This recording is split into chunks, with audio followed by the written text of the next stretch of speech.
Today's problem might easily trick you, but I'm here to clear out any confusion. We have 9 plus 9 times this parenthesis in which we have 9 minus 9. So to solve it, I usually use a method that involves dividing the equation into smaller terms that are separated with the same operation. We usually pick addition as the first operation. So let's do it.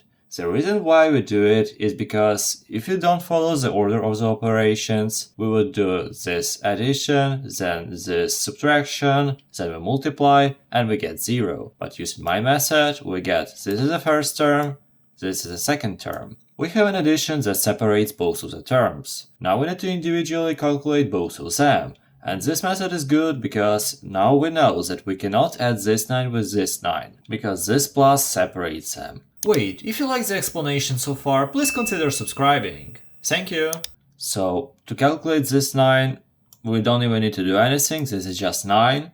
But this is a different story. Of course, we cannot multiply 9 by this parenthesis, just because we don't know the value of this parenthesis. So we first need to find the value of it, and it's pretty easy to do, that is just 9 minus 9, and this gives us 0.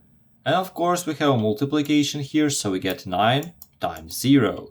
9 times 0, it's pretty easy, anything times 0 is 0, so we get 0. And now we calculated both of the terms. This gives us 9, this gives us 0. And the last thing we need to do is to do something with them. And what do we do with them? We add them. We separated each term with addition. So every term we get, we need to sum them. So 9 plus 0 is just 9. And 9 is the final solution. If you want to test your skills with similar problems, but maybe a little bit more difficult ones, watch this video next and comment your solution.